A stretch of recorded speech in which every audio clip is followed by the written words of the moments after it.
Hello and welcome to Lyla's Lullabies, where we spend time exploring with Lyla, a traveler who wanders the world at her own pace while sharing her most enriching and restorative moments with you.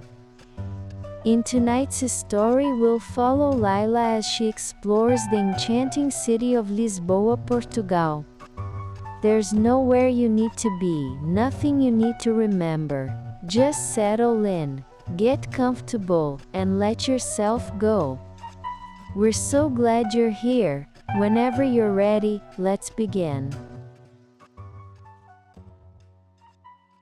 The morning in Lisbon arrived with a gentle warmth, the September sun already climbing over the terracotta rooftops and casting long, soft shadows across the narrow streets.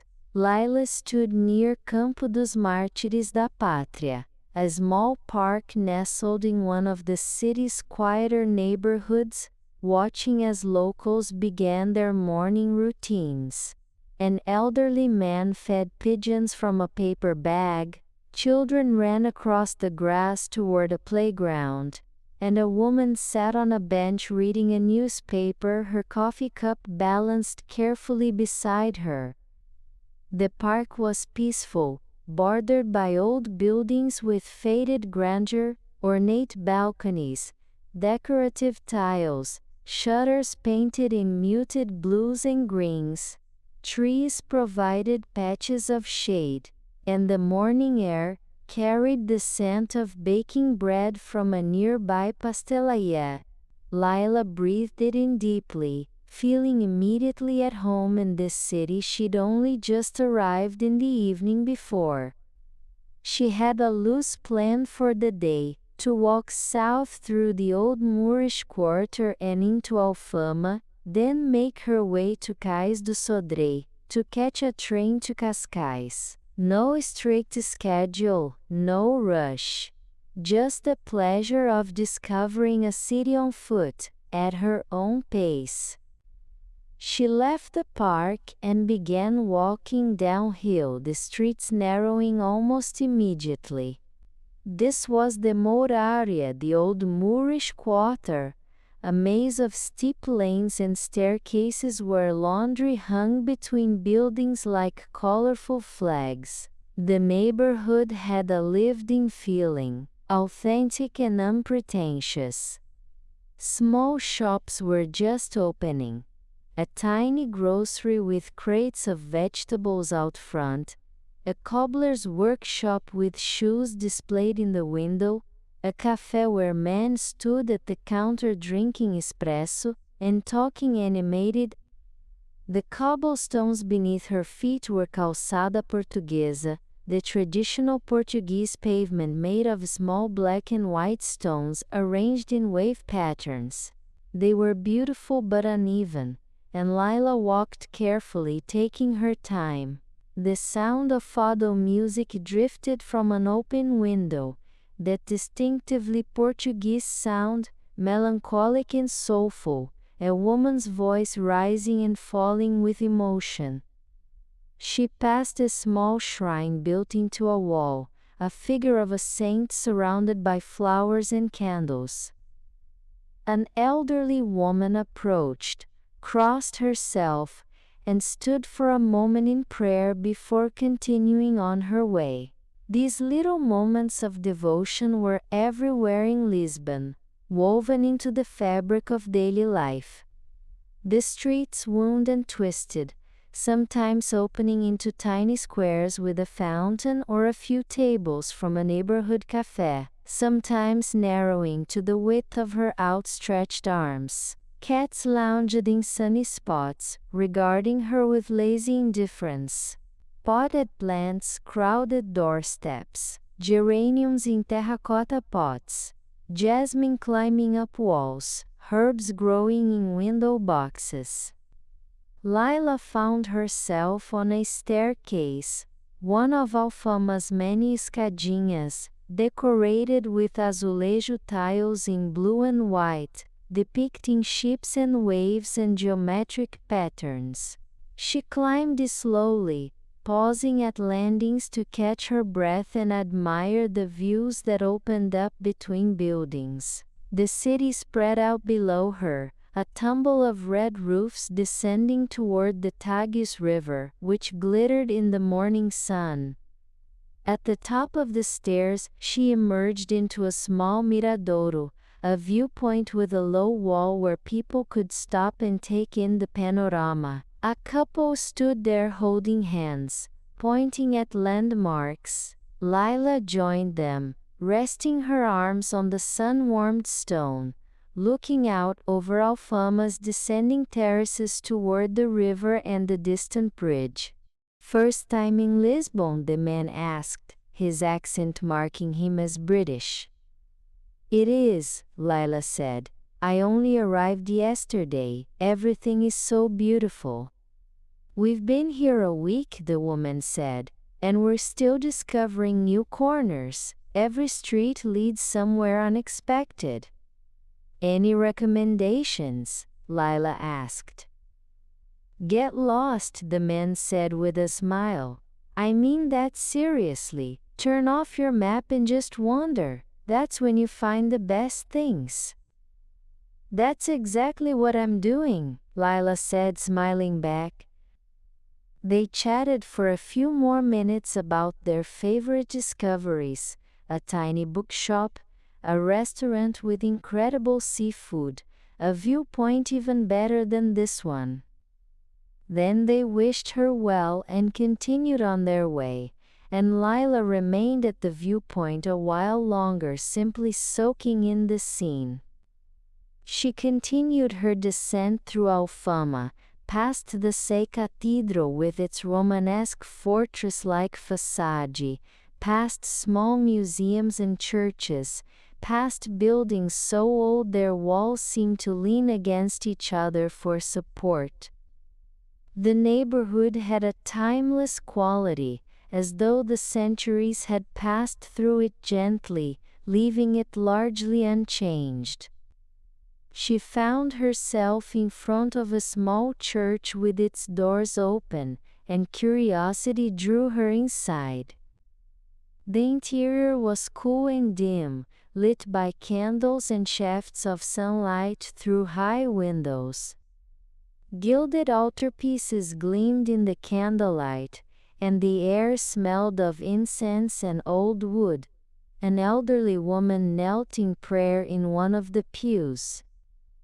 Lyla sat quietly for a few minutes, appreciating the silence, the sense of sanctuary. Back outside, the morning had grown warmer. Lyla made her way down toward the riverfront, the streets widening gradually, as she left Alfama behind. She could see the Tagus ahead now, broad and blue, with boats moving slowly across its surface. Near Cais do Sodré, the character of the city changed. The area was busier, more commercial, with shops and restaurants catering to both locals and tourists. The Time Out Market occupied a large building here, and even though it was still morning, Lyla could smell food being prepared inside: grilled fish, roasted peppers, fresh bread. She found the train station, a beautiful old building with ornate tile work and high ceilings. The ticket office was easy to navigate, and within minutes, she had purchased a ticket to Cascais. The next train was in 15 minutes, so she found a bench on the platform and watched the people around her: commuters heading to work, tourists with backpacks, families with children. When the train arrived, she found a seat by the window and settled in as the train pulled away from the station. The route followed the coast, and soon Lyla was treated to views of the Atlantic Ocean stretching endlessly to the horizon.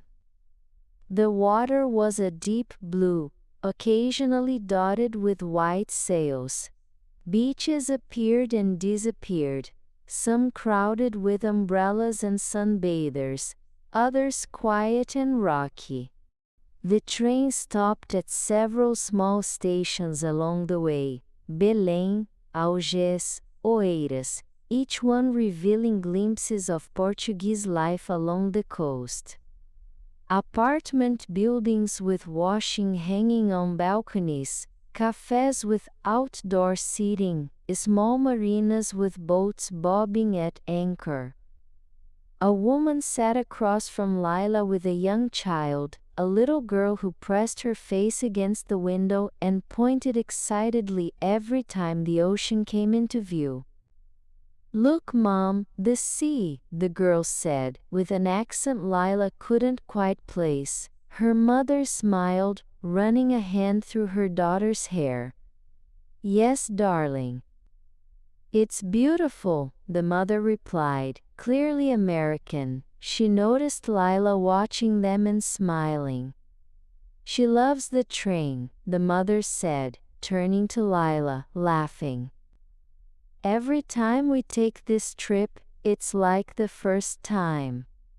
"The coast is beautiful," Lyla said. "I can understand her excitement."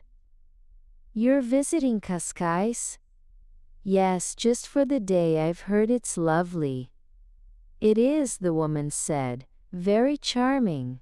Make sure you walk along the promenade. It goes all the way from the town to Boca do Inferno. Beautiful views." "I will, thank you." The little girl began singing a song, soft and unself-conscious, and her mother joined in quietly. Lyla looked back out the window, feeling a warm contentment wash over her. There was something deeply satisfying about being on a train, moving through a landscape heading toward a destination but in no hurry to arrive. The journey took about 40 minutes, and when the train pulled into Cascais station, Lyla stepped onto the platform and immediately felt the difference in atmosphere. Cascais was smaller than Lisbon, quieter, with a resort town feeling. The air smelled strongly of salt and seaweed, and she could hear the ocean even from the station. She walked toward the center of town, following narrow streets lined with shops selling beach items, ceramics, and linen clothing. The buildings here were painted in soft pastels, buttery yellows, pale pinks, sky blues, and many had decorative tiles covering their facades. Window boxes overflowed with flowers, and small trees planted along the sidewalks provided dappled shade. The town opened up into a main square near the harbor, where fishing boats painted in bright colors bobbed gently in the protected waters. Seagulls wheeled overhead, calling to each other, and a group of fishermen sat on the harbor wall, mending nets and talking in low voices. Lyla wandered through the marina, admiring the boats, everything from small fishing vessels to sleek yachts. The water in the harbor was calm and clear, reflecting the boats and the blue sky above. She could see fish swimming near the surface, quicksilver shadows in the green-blue water. She found her way to the promenade the woman on the train had mentioned. It stretched along the coastline, a wide paved path perfect for walking or cycling. On one side, elegant villas and hotels faced the ocean, their gardens spilling over walls with bougainvillea and palm trees. On the other side, rocky cliffs dropped down to small beaches and coves where the Atlantic surged and retreated in endless rhythm. Lyla walked slowly, pausing often to look out at the ocean. The water was rougher here than in the harbor, waves crashing against the rocks and sending up spray that sparkled in the sunlight. The sound was constant and hypnotic. The rush of water, the hiss of foam, the clatter of pebbles being pulled back by the retreating waves. She passed other walkers, some jogging, some strolling hand in hand, some stopping to take photographs. Everyone seemed relaxed, moving at an easy pace. A man walked 3 small dogs, all of them stopping simultaneously to sniff at something interesting. A woman pushed a baby stroller, pausing every so often to point out birds or boats to her infant. The promenade curved and climbed, following the natural contours of the coastline. Lyla found herself slightly breathless from the incline but enjoying the exertion, the feeling of her body moving and working. The views grew more dramatic as she walked, higher cliffs, more exposed rock formations, the ocean stretching away to meet the sky at an impossibly distant horizon. She reached a section where wooden platforms had been built out over the rocks, allowing visitors to get closer to the ocean's edge. She stepped out onto one of these platforms, feeling the spray on her face, tasting salt on her lips. The power of the ocean was palpable here, the waves thundering against the rocks below, the wind whipping her hair around her face. A family stood nearby, parents and 2 teenage children, all of them leaning against the railing, watching the waves. The father pointed out toward the horizon, saying something about ships. The children laughed at something, their voices carried away by the wind. Lyla continued along the promenade, eventually reaching a small beach nestled between cliffs. Stone stairs led down to the sand, and she descended carefully, drawn by the appeal of walking right at the water's edge. The beach was small and quiet, with only a handful of people scattered across the sand. Most were simply sitting, reading or dozing in the sun. A couple waded in the shallows, jumping back when larger waves came in. The sand was golden and warm beneath her feet, as Lyla slipped off her sandals and walked toward the water. The ocean was cool but not cold, refreshing against her feet and ankles. She walked along the tide line, where the waves spread thin sheets of water across the sand before pulling back.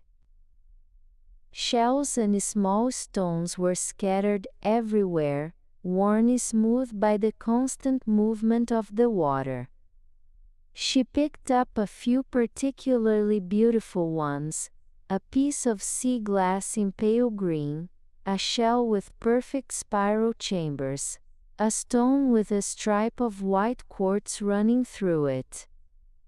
She found a spot to sit just above the high tide line and settled into the sand. The sun was warm on her shoulders, the breeze kept everything comfortable, and the sound of the waves was endlessly soothing. She could have stayed here for hours, doing nothing but watching the ocean, feeling the sand between her fingers, listening to the rhythmic percussion of water on shore. After a while she noticed she was getting hungry. She made her way back up to the promenade and walked toward the town center, where she'd seen several restaurants with outdoor seating. She found a small place with tables overlooking the harbor, a family-run establishment with a handwritten menu posted on a chalkboard. A waiter approached, a young man with a friendly smile and an easy manner. "Good afternoon, just one today?" he asked. "Yes, just me." "Perfect." I have a nice table here with a view. May I bring you something to drink? A glass of vinho verde, please. Excellent choice.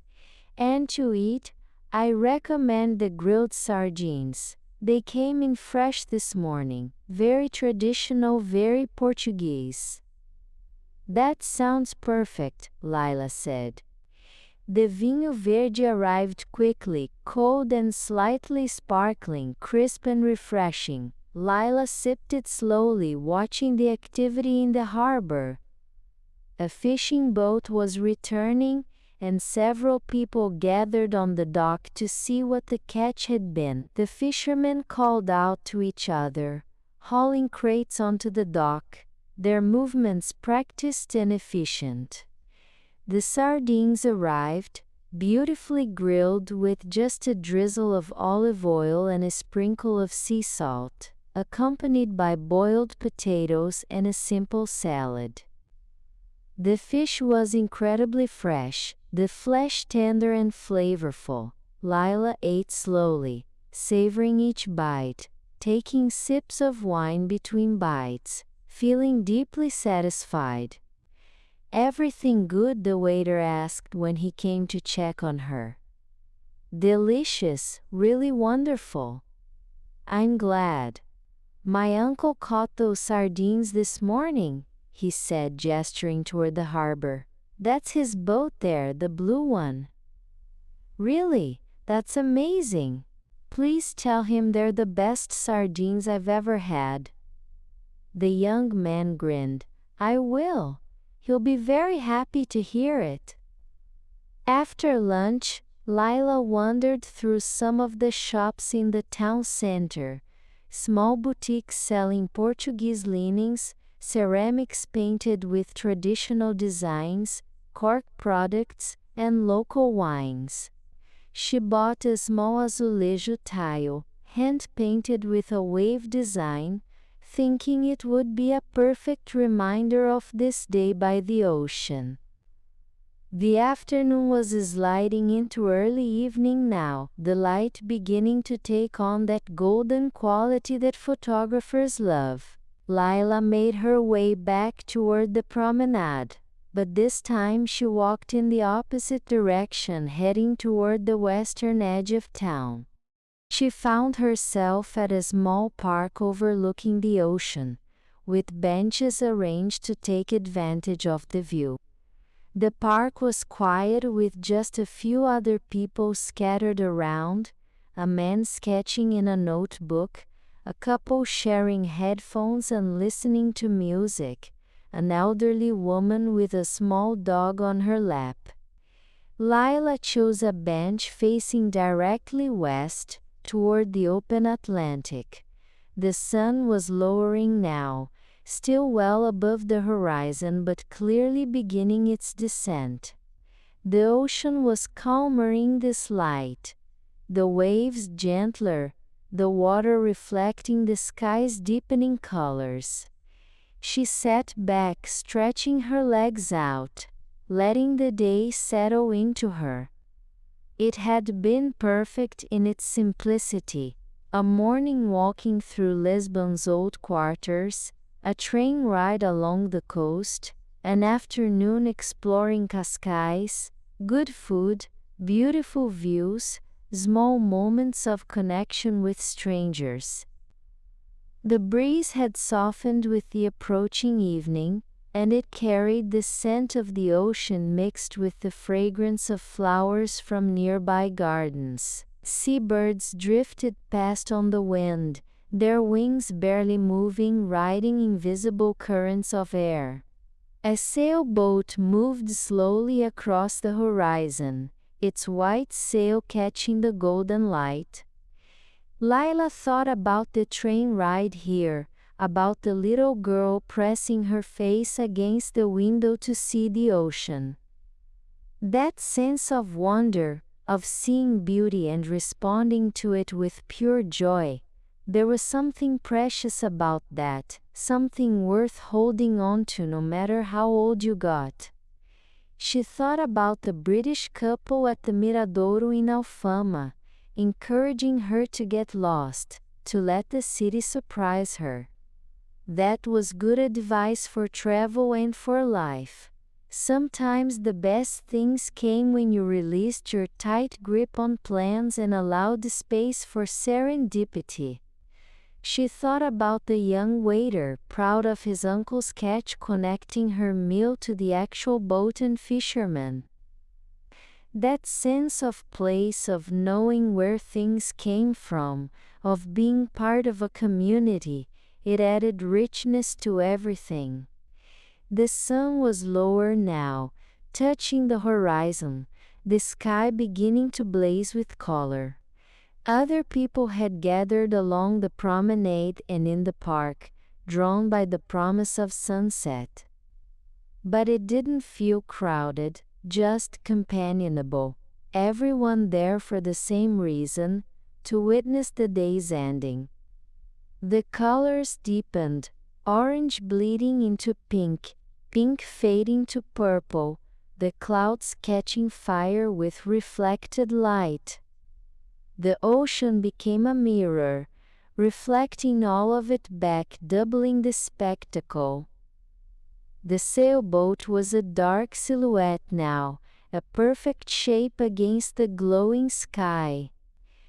Lyla felt a deep sense of peace wash over her. This was what she'd come for, not just to see beautiful places, but to feel this sense of connection, of being fully present in a moment, of letting the beauty of the world fill her up and remind her of what mattered. The sun slipped lower, half disappeared, then gone, leaving behind a sky that continued to glow. The first stars began to appear, faint pinpricks in the deepening blue. The lighthouse at the edge of town blinked on, its beams sweeping across the water in patient rotation. The air grew cooler, and Lyla could feel the evening settling in properly now. Lights began to come on in the town behind her, street lights, shop windows, restaurants preparing for the dinner rush. The sound of conversation and laughter drifted from nearby cafes. But Lyla wasn't quite ready to leave her bench. The view was too lovely, the evening too perfect. The ocean continued its endless rhythm, waves breaking and reforming, the sound constant and comforting. The sky deepened from purple to indigo, the stars growing brighter and more numerous. She thought about tomorrow. She'd take the train back to Lisbon in the morning, continue her explorations of the city. There was so much she hadn't seen yet: Belém with its monument and monastery, the Bairro Alto with its narrow streets and nightlife, more viewpoints and neighborhoods and hidden corners. But that was tomorrow. Right now she was here, on this bench in Cascais, watching the night arrive over the Atlantic, feeling grateful for the journey that had brought her to this exact spot. A cat appeared from somewhere, a sleek gray animal that walked along the top of the low wall near her bench. It paused to regard her with luminous eyes, then continued on its way, unhurried and self-possessed. Lyla smiled. Cats in Portugal seem to have figured out the secret to life: move with purpose but without hurry, find comfortable spots to rest, accept affection when it's offered but remain independent. The park was emptying now as people headed toward restaurants for dinner. Soon Lyla would do the same. She'd seen a small place near the harbor that had looked appealing. But for now she remained on her bench, wrapped in the gentle evening, listening to the ocean, watching the stars emerge one by one from the darkening sky. The lighthouse beam swept past again and again, a rhythm as constant as the waves, a reminder that there were markers in the darkness, guides for those who needed them. The town lights behind her created a warm glow, welcoming and safe. Lyla took a deep breath, filling her lungs with the salt-tinged air, feeling it all the way down. This day, this simple, beautiful day of trains and coastlines, of sardines and ocean spray, of strangers who offered kindness and recommendations, of moments alone with her thoughts and the sea, would stay with her. The ocean continued its ancient conversation with the shore, speaking in a language older than words, telling stories that had been told since the beginning of time. And Lyla sat on her bench in Cascais, listening, present, content, held by the gathering night and the endless voice of the sea.